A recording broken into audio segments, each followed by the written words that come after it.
Yes. Yes, I've gotten a great deal of opposition.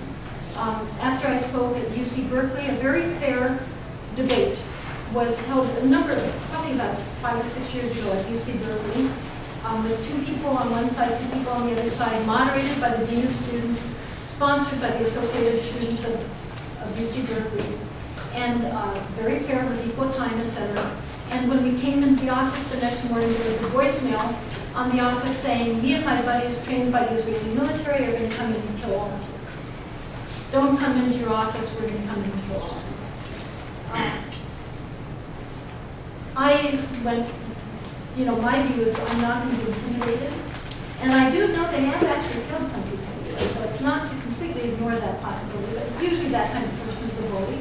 And I went to the media with it. It took a lot of effort, but we wrote press releases, we called up the FBI, we called up the police, we called up the University of California administration about what had happened, etc., and got wonderful support from all sectors of the community. So on the day that we were not supposed to go in, I don't remember if it was a Monday at 2 p.m. or something, it's on our website because it was a voicemail, so I uploaded it. So on the time that I was supposedly going to be killed, I publicly said, no, I'm going to go in, and the other people of our very tiny staff would be working from home just as hard and efficiently as ever. So when I got there to go in, there was a large gathering of people from the area, including the Dean of Students of UC Berkeley, with the blessing of the Chancellor, because they didn't believe that a speaker on their campus should receive that kind of intimidation. So there have been efforts to block talks in a number of cases. Highly defamatory and false emails about me are sent out. There are websites devoted to defaming me and giving falsehoods about me. In some cases, donors have said they would withdraw their money and have almost blocked it. Maybe they've blocked, no doubt they've blocked events, I don't know. But I know in Greenwich, Connecticut, they tried to block it and went that way at the public library. That is illegal. It's not only against the whole ethics of the Library Association, it's also illegal because taxpayers have a right to bring different speakers. That's what our nation, I believe, stands for. And we need to maintain that. It's going away. So that effort to block it didn't succeed. But there are every type of effort. When I spoke in Alaska, there was a speaking tour there. The Israeli Consul General was calling the World Affairs Council in Juneau, in Anchorage, in several other Fairbanks, pressuring them not to bring this horrible Alice in here. So there's considerable, very powerful effort to block speeches by me and by other people. Sorry, I don't know what order people are raising. Well, thank you for being out here and for your presentation. I appreciate it.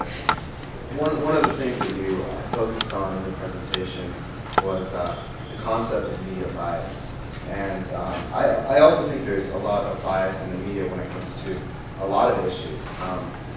Specifically, actually, there have been a lot of things that have occurred in the Arab world and the Muslim world. From little enough coverage, for example, over the past 4 decades, thousands of Palestinians have been massacred in Lebanon, not by Israelis. Thousands of Palestinians were killed in Black September in Jordan. And these type of issues got very little coverage. Also, right now, there's an ongoing genocide in Darfur, but we rarely hear about it.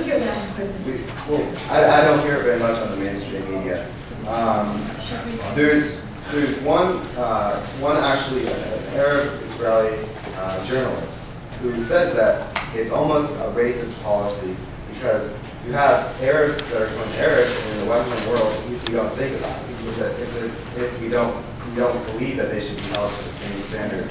So I was just wondering if you could possibly comment on why you think that there is that sort of bias, why we don't hear about these things happening within the Arab world, and why that bias exists. Well, I think I would disagree with you substantially.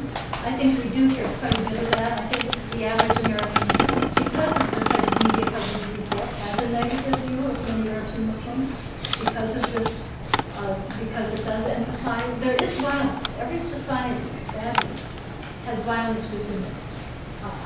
That I'm aware of. Pretty much every society has individuals that commit atrocities. We have a great deal of domestic abuse in this country. There was a similar kind of domestic abuse.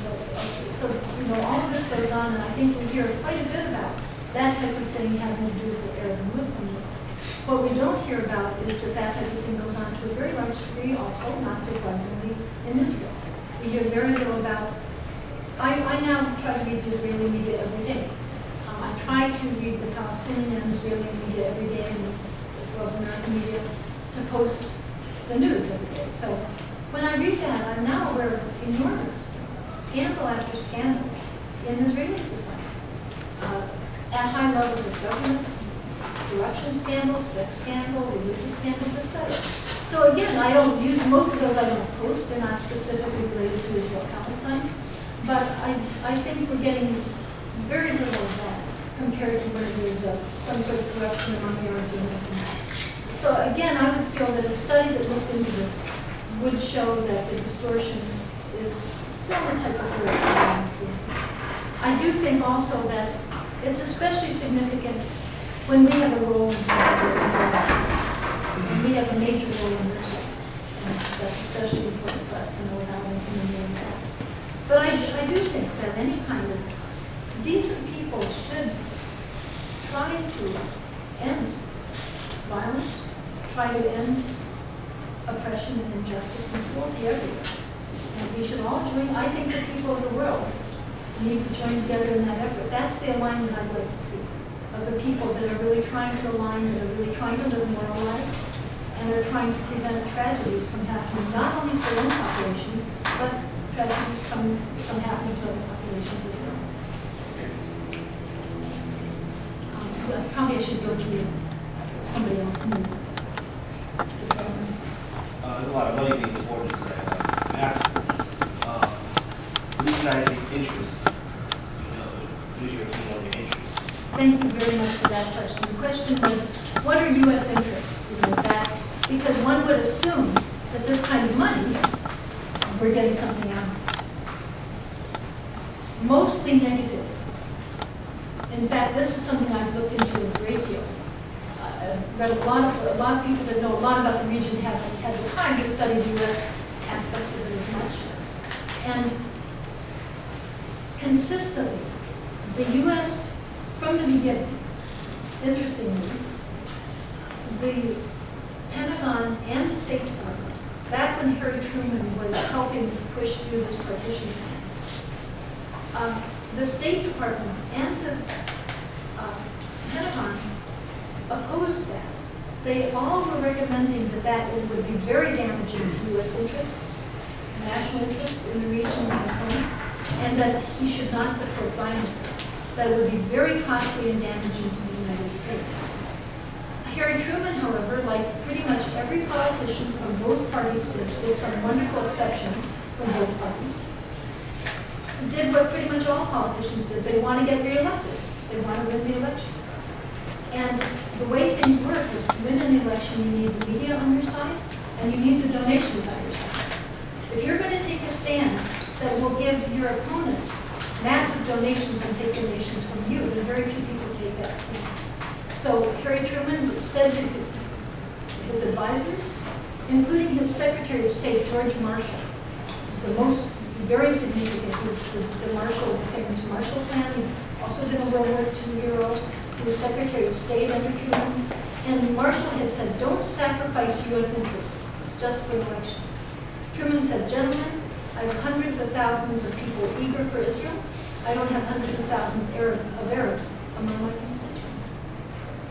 So it's largely, as on many issues, again, this sounds shocking, but when you think about it, I think we all know that too many issues in Washington are determined by special interest lobbying. Now, I'd say often, what has saved the nation is that often there are lobbies on both sides, and they counter somewhat, and in the end, somewhat rational policies emerge over time. But in this case, you have a very powerful, very pervasive lobby with almost no counter lobby. I mean, the amount of money that the Israel lobby wields is just massive. I used to have a chart about that, so I don't seem to have it on this plan, but it's massive.